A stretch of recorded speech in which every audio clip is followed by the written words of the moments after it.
The freight train passed behind the old depot just as Francis pressed a red inventory dot onto the sleeve of my navy jacket. The window glass shivered in its frame. Nobody else seemed to notice. "That's mine," I said. Francis smoothed the sticker with one finger. "It was in my basement for 5 years. Lena, it was in Evan's cedar trunk." Her mouth tightened at his name. My husband had been dead 18 months, and his mother still said his name like she had to protect it from me. Brooke stood beside a rolling rack marked donations, one of her donor story cards in hand.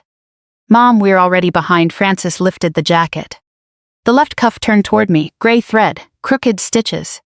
Evan had sewn that cuff before one of my deployments because he refused to let me leave with what he called a sad little rip.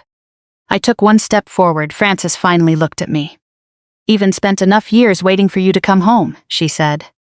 "Let us keep something useful from all that waiting." The room went still in a polite way. That was how the Price family did cruelty. Quietly enough that everybody could pretend it was concern. Brooke laid the jacket on top of the donation pile. I should have stopped her then, I didn't.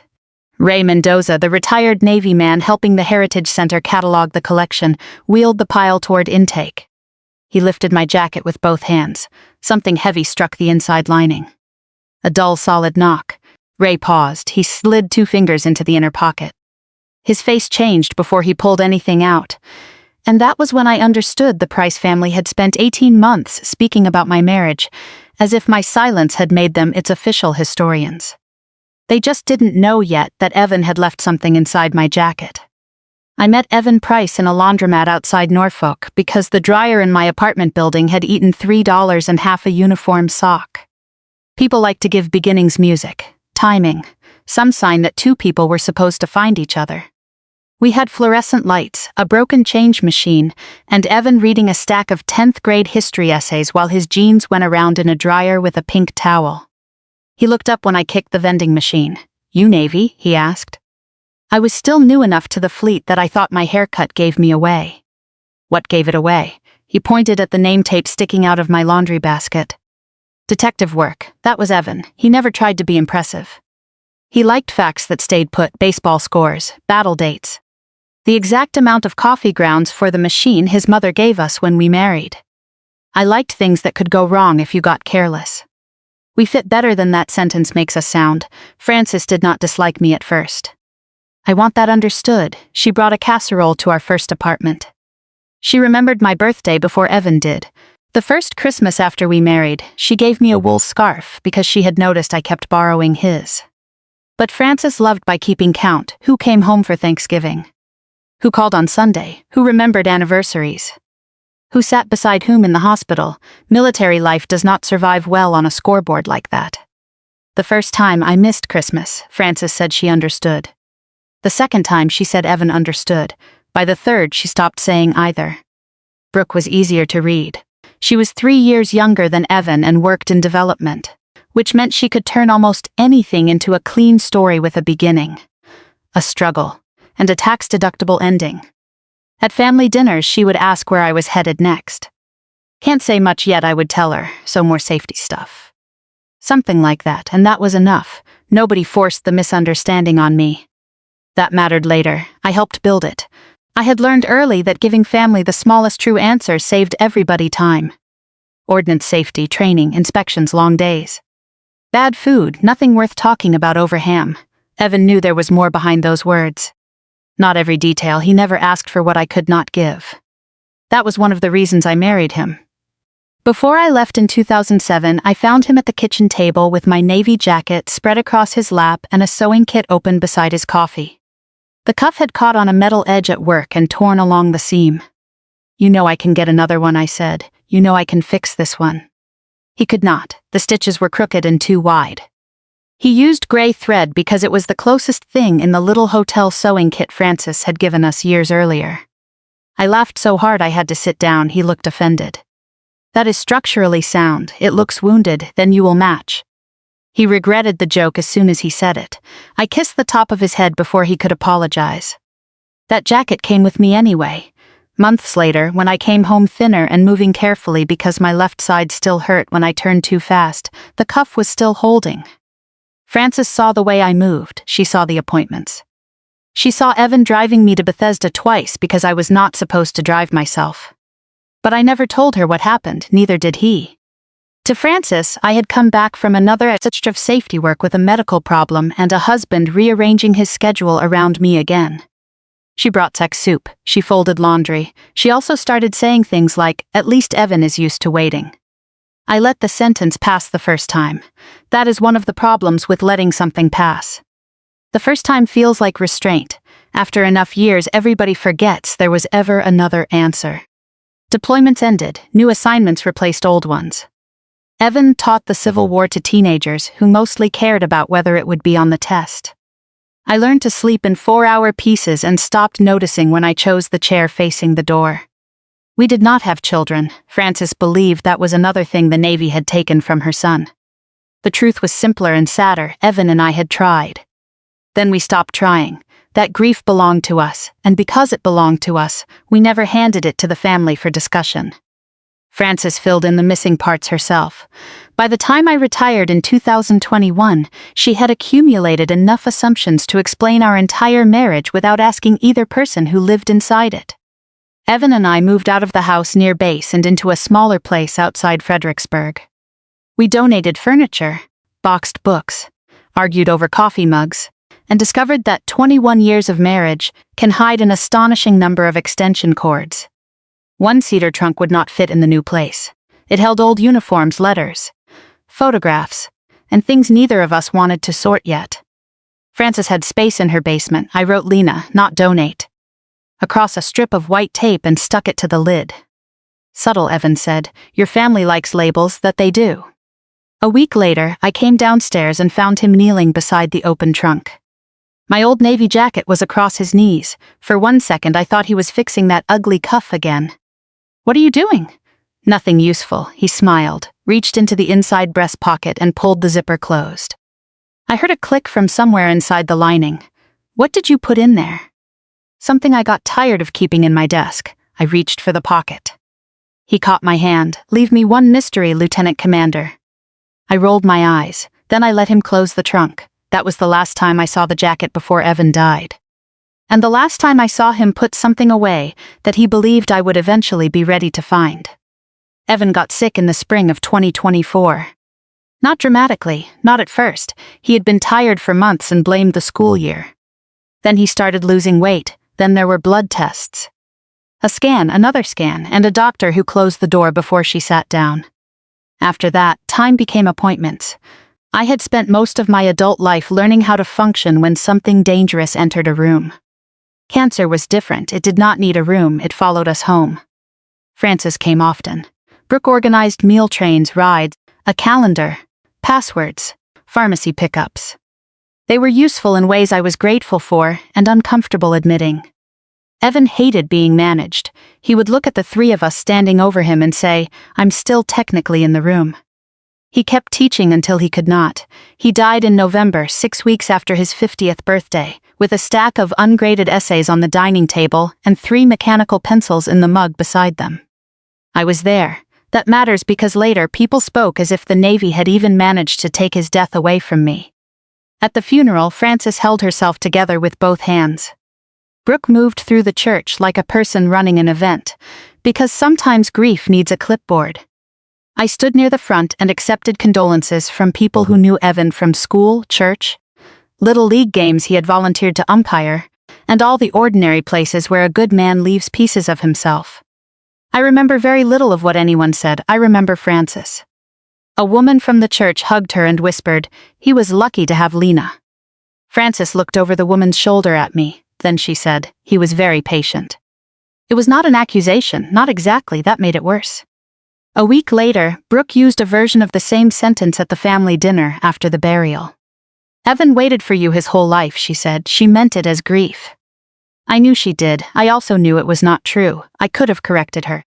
I did not. There are moments when you know a sentence is wrong, and still let it stand, because correcting it would require opening 10 locked rooms behind it. I was tired, so I let her keep the sentence. That was my mistake. By January, Brooke had created the Evan Price Memorial Scholarship. It was a good idea. Evan had spent 25 years teaching history to teenagers who complained about primary sources and then came back from college to tell him he had been right about everything. The scholarship would go to graduating seniors planning to study education, history, or public service. I donated the first $5,000 anonymously. Brooke found out anyway. She thanked me by text, then she sent a link to the new website. The page had a photograph of Evan holding a stack of books in one arm and a coffee cup in the other. Under it was a short biography: teacher, husband, mentor. Steady presence. Then came the line: through decades of separation, Evan remained the constant home front for a family shaped by military service. I read it twice. There was nothing false enough to circle. That was the problem. It made him sound stationary and me sound like weather. I closed the laptop. For 18 months, that became my solution to almost everything involving Francis and Brooke. Close the laptop, end the call, leave early, tell myself grief had made them careless with language. The scholarship grew. Brooke was good at her job. She built donor packets, hosted small dinners, called former students, asked local businesses for matching gifts. By that spring, the fund had passed $200,000. Then a community foundation offered to match new donations up to $75,000 if the family could reach the full $300,000 endowment within 6 weeks. That deadline changed Brooke's voice. Every conversation became urgent. Every memory became usable. She began asking former students for stories about Evan holding things together while Lena was away. The phrase bothered me. I told her once. She said, "It's not criticism. It's context." Francis said nothing. Then the call came about the Heritage Center. Brooke had arranged a Memorial Day event at the restored railway depot outside Fredericksburg. Part fundraiser, part exhibit, Evan's classroom maps. Photographs, the baseball glove he used during faculty games. Letters from former students. Francis said they were finally clearing the basement. "There's a cedar trunk down there," I said. "I know. My name is on it." A pause. "We are sorting everything." "No, leave that trunk." Another pause, longer this time. "We'll see what actually belongs to whom." I sat very still after she said it. My coffee cooled in my hand. I looked at the kitchen door even though nobody was coming through it. The morning of the event, I stopped for coffee across from the depot and sat in my car watching volunteers carry boxes through the side door. The building had once been a passenger station, red brick. White trim, tall windows with old glass that bent reflections at the edges. A freight train moved past behind it, close enough to rattle the coffee lid in my cup holder. I had spent years in places where noise meant danger. That morning, noise was simpler than family. When I finally went inside, Brooke was taping donor cards to display stands. Francis was at a folding table with a roll of red inventory dots. Keep, donate, discard. I saw the cedar trunk before either of them saw me. The white tape was still on the lid, Lena, not donate. Someone had put a red sticker directly over the word not. I walked toward it. Brooke looked up. "Good, you made it." Francis did not. The trunk was open. My old uniforms were folded in one pile. Photographs in another. A pair of boots I had forgotten existed sat beside a cardboard box marked textiles. And hanging from a portable rack near the center of the room was my navy jacket.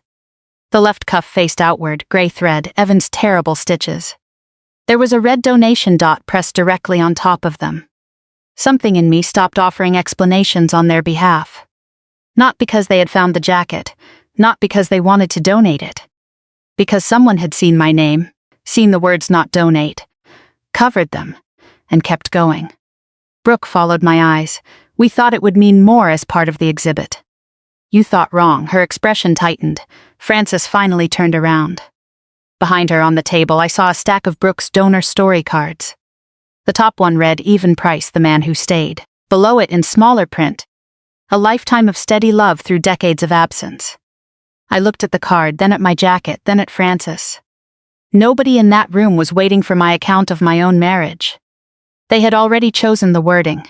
By noon, the depot had stopped looking like a storage room and started looking like a memory somebody had arranged for strangers. Brooke had a podium. A foundation representative stood beside a banner showing the scholarship total. Former students of Evans moved through the room with name tags and stories. Frances had changed into a navy blue dress and pinned one of Evans' lapel pins near her shoulder. My jacket was still on the rolling rack. I stayed near the back. A chair against the wall, clear view of both exits. Brooke caught my eye and gave me a smile that said, "Please do not make today difficult." I had seen that smile at Christmas dinners, hospital rooms, and the funeral. It was the Price family version of a warning wrapped as manners. At 1:00 Brooke tapped the microphone. The room settled. She spoke well, I will give her that. She talked about Evan's classroom. About students who came back years later to show him wedding photographs, teaching certificates, babies. She told a story about him buying winter coats for 2 brothers, whose mother had lost her job, and never telling anyone until the school secretary found the receipt. That was Evan. For 10 minutes my shoulders came down. Then Brooke moved to the part about family. Evan believed showing up was a form of love, she said. Frances lowered her eyes. Brooke continued. He built his life around constancy. Around being the person who stayed when other people had to leave. There are sentences that become accusations only because everyone in the room knows where to look afterward. Half the room looked at me. Brooke never said my name. She did not need to. A photograph of Evan appeared on the screen behind her. He was grading papers at our kitchen table, glasses low on his nose. I had taken that picture. The crop removed my coffee cup from the other side of the table. I noticed that. Brooke smiled toward the donors. Military families know sacrifice takes many forms. Then she motioned toward the display rack. A volunteer rolled my jacket forward. This was one of the pieces kept from Lena's years in the Navy, Brooke said. Even kept it all these years. I think that tells you something about the kind of man he was. I stood up. Not fast, take it down. The microphone picked up the silence after my voice. Brooke blinked. Lena, we're in the middle of men, take my jacket down. Frances turned in her chair. Do not do this here. That sentence almost made me laugh. People who cross your boundary in public have a remarkable ability to become offended when you object in the same location. Brooke stepped away from the podium and lowered her voice. It is part of the exhibit. No, it is part of my property. Frances stood. You left it in my house. I stored it in a trunk with my name on it. You abandoned that trunk for 5 years. I retired 5 years ago. Evan was alive for 3 of them. Her fingers tightened around the clasp of her purse. Brooke tried to step between us with the calm she used on unhappy donors. Can we deal with ownership after the event? No. The word came out easier than I expected. I had spent years believing boundaries required substitutes. Sometimes they are one syllable. Frances folded her arms. This entire event is for Evan, so is leaving his wife's property alone. A few people nearby pretended to study the exhibit cases. I could feel Brooke counting them, witnesses, donors. Risk. Then she made the mistake that ended my willingness to protect her from herself. She looked at the jacket and said, loud enough for the microphone to catch it, "Honestly, it spent almost as much time at home as you did." A few people laughed. Not many. The kind of laughter people make when they are surprised and do not yet know which side of a room is safe. I tasted metal at the back of my mouth. For years I had trained myself to slow down when everybody else sped up. So I did. I looked at Brooke, then Frances, then the jacket. And I saw the white tape on the cedar trunk behind them. The red inventory dot covered most of the word not. Most, not all. A corner of black marker still showed. They had seen it. Until that second, some part of me had still been offering them excuses. Grief, confusion, too many boxes, a misunderstanding. That corner of black ink ended all 4. I walked past Brooke. Past the microphone, past Frances. I stopped beside Ray Mendoza at the intake table. That jacket belongs to me, I said. Ray looked from me to Frances. Then to the display card. His voice stayed neutral. Was it formally donated? No, Frances answered before I could. It was stored in my home. Ray gave her the expression I had seen senior chiefs give junior officers who had answered a different question than the one asked. That isn't what I asked, ma'am. Brooke came over quickly. Ray, this is a family matter. He nodded once. Then it should stay a family matter until ownership is clear. I can't accession personal property from somebody who doesn't own it. There it was, one professional sentence, no drama. No rescue, just a boundary with procedure behind it. Brooke's jaw tightened. Frances looked at me. For the first time that day she seemed uncertain. But not defeated. Not yet. She appeared to believe the worst thing that could happen was that the jacket would go home with me. Maybe she thought I had made myself look petty in front of the donors. I do not know. What I know is that she did not move when Ray removed the jacket from the rack. He turned toward the intake table. Something heavy shifted inside the lining. A hard knock against the wood. Ray stopped cold, so did Francis. Brooke looked annoyed. I looked at the jacket. Ray unzipped the inside breast pocket. His hand went in, then his expression changed, and whatever Brooke had planned to say next never came out. Ray did not pull his hand out right away. That was what frightened Brooke. She was used to reading hesitation as weakness, and Ray Mendoza did not hesitate like that. He stood with one hand inside the breast pocket of my jacket and the other flat on the intake table, looking at whatever his fingers had found as if the room had moved half an inch without warning. Then he drew out a black presentation case. The hinge was worn silver at the corners. I knew it before he opened it. My stomach dropped anyway. "Where did you get that?" I asked. Ray looked at me, not Francis. "From your jacket. I know that. I mean," when the words stopped. Because suddenly I knew exactly who had put it there. Evan. The click I had heard beside the cedar trunk 5 years earlier had not been a zipper pull. Brooke stepped closer. "What is it?" Ray opened the case. Purple ribbon, white stars, George Washington's profile in gold. Nobody in the room needed military experience to understand that it was a medal. But Ray understood more than that. He looked down at the folded citation tucked beneath the velvet insert. Then he looked at me again. "Ma'am, do you want me to close this?" It was the first respectful question anyone had allowed near my belongings all day, and it came from a stranger. I nodded once, then I changed my mind. "Read the name."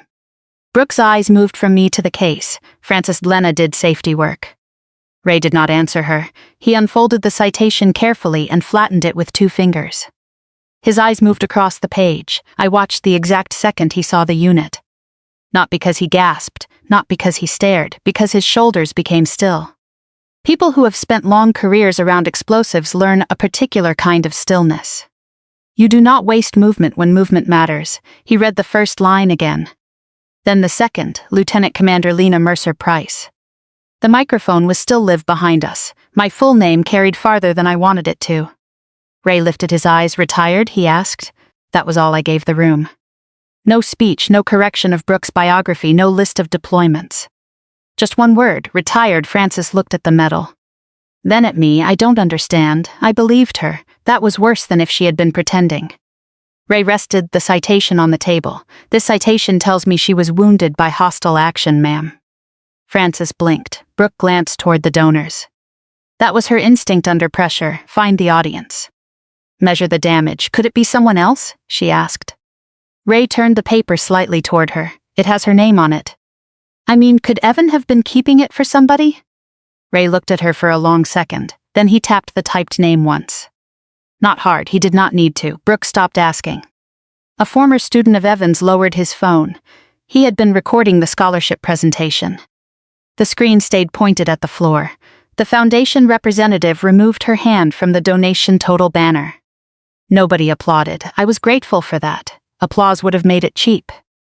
Francis reached for the jacket. I moved first, not quickly. I just put my hand on the sleeve before hers got there. The red inventory dot sat over Evan's crooked gray stitches. For a second, Francis and I were both touching the same piece of fabric. Then she let go. "You never told us," she said. "There are accusations that arrive disguised as questions." I had spent years answering them. This time I did not. Ray folded the citation along its existing crease. "Mrs. Price," he said to Francis, "whatever the family knew or didn't know, this jacket cannot be accessioned without Lieutenant Commander Price's consent." Francis flinched at the rank, barely, but Brooke heard it. So did everyone close enough to matter. I almost told Ray he did not have to use it. Then I realized that would be another version of making myself smaller so everyone else could stay comfortable. I let the rank sit where he had placed it. Brooke recovered first. She always did. "This doesn't change what Evan went through," she said. There it was, the new position. When one explanation fails, people who need to be right do not always surrender. Sometimes they simply move the line. I looked at her. "No, it doesn't." She seemed surprised. I continued. "It also doesn't prove what you've been saying." Francis drew in a breath. Brooke was honoring her brother with my property. "This is not about a jacket." No, for the first time all afternoon, Francis and I agreed. It was not about the jacket. It was about how easily they had treated every unanswered question in my marriage like permission. Ray slid the metal case toward me. I did not pick it up immediately. The Purple Heart had spent 2 decades hidden from everyone except Evan and me. I had not wanted it on a wall. I had not wanted questions. I had not wanted to become the most interesting person at anyone's table. Standing there, I understood that privacy has limits when other people start mistaking it for an invitation. Brooke turned toward the microphone. We should probably take a short break. Her voice sounded professional again, but the room no longer followed her as easily. Coffee cups lifted, chairs scraped, whispers started near the back. Frances remained beside me. Her eyes had found the red dot on the sleeve. For the first time, she seemed to study it. I thought he kept that jacket because he missed you, she said. I looked at the crooked stitches. He kept it because he knew me. Something tightened under my ribs. Frances looked away. I picked up the metal case. Something shifted beneath the velvet insert. A faint paper sound. I opened it there, then I stopped. The room had already learned one thing it had never been entitled to demand from me. Whatever Evan had hidden under that metal had waited 5 years. It could wait until I was alone. The loading dock behind the depot smelled like hot rails, old rain, and cardboard. I stood there with my jacket folded over one arm and the metal case in my hand. Ray came through the steel door a minute later. He had taken off his accession gloves. I'm sorry, he said. For what? For touching something personal before I knew it was personal. You were doing your job.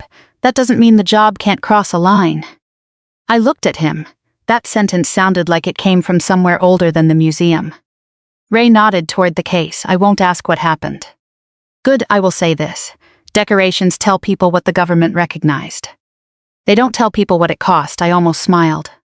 That sounds like something you've said before. It's something I've needed people to understand before. A train moved past behind the fence. The ground trembled under my shoes. Neither of us looked at it. Ray held the door open for me. Inside, the event had resumed without truly resuming. Brooke stood near the foundation representative, speaking in a low, careful voice. Frances sat alone in the second row with both hands folded over her purse. The donation banner was still up. The number had not changed. But the room had. The foundation representative introduced herself as Elaine Porter. She did not ask about my service. I respected her immediately for that. We'll need to review the event materials, she said. Not because of your medal, because the campaign used your property and made claims about a private marriage without your approval. Brooke stepped in. We did not make false claims. Elaine looked at the display card. You made claims you cannot support.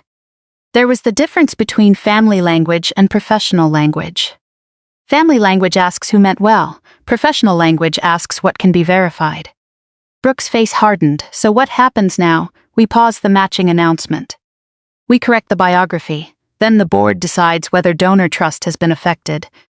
Frances stood. You would punish Evan's students because of a family disagreement? Elaine's expression did not move. No, ma'am. I'm protecting the scholarship from becoming a family disagreement. That was the only sentence anyone needed. Brooke waited until Elaine walked away. Then she turned to me. We didn't know. I looked at the jacket. The red dot still covered Evan's stitches. You knew enough to know it wasn't yours. That is not fair. No, it is exact. Brooke glanced around the room. Even then, she was measuring who might hear. We were trying to honor him.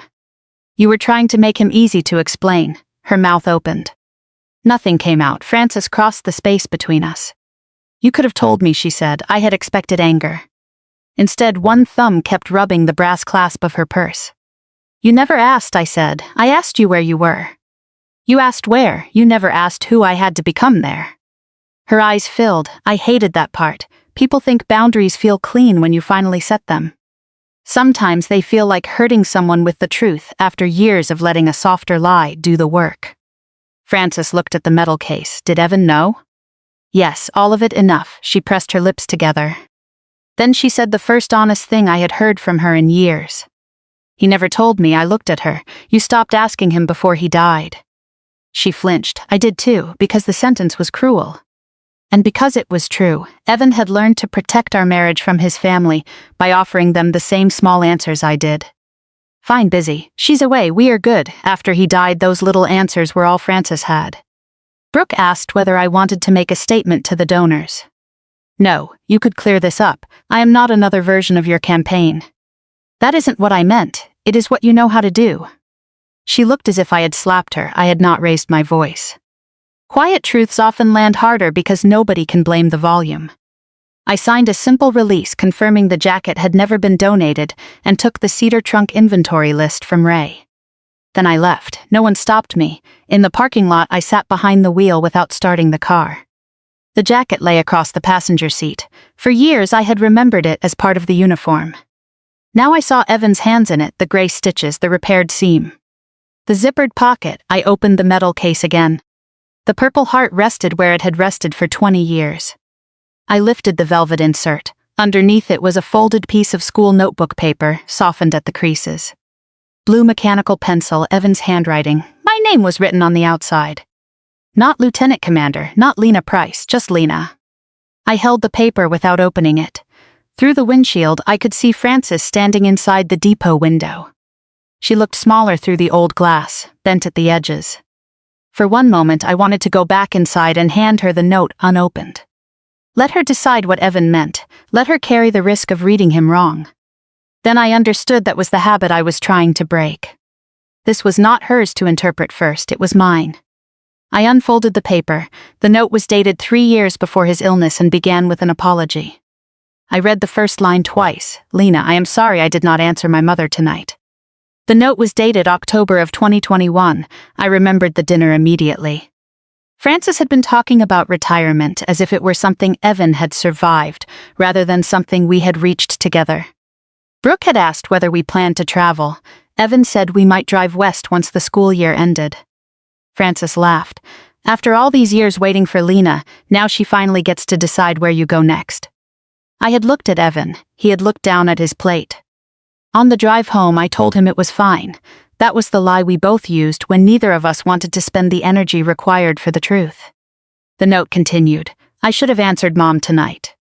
I didn't because I knew it would turn into an argument, and I was tired. That was cowardly. So here is the answer I should have given her.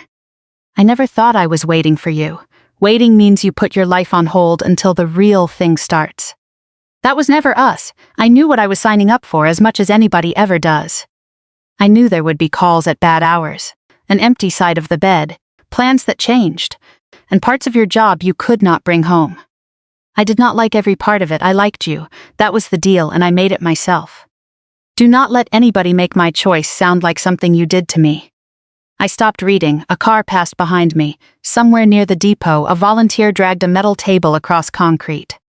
Ordinary sounds continued with the indifference. Ordinary sounds have toward moments that rearrange your understanding of the past. I put the paper against the steering wheel. For years, I had believed Evan's silence at that dinner meant he had been too tired to defend us.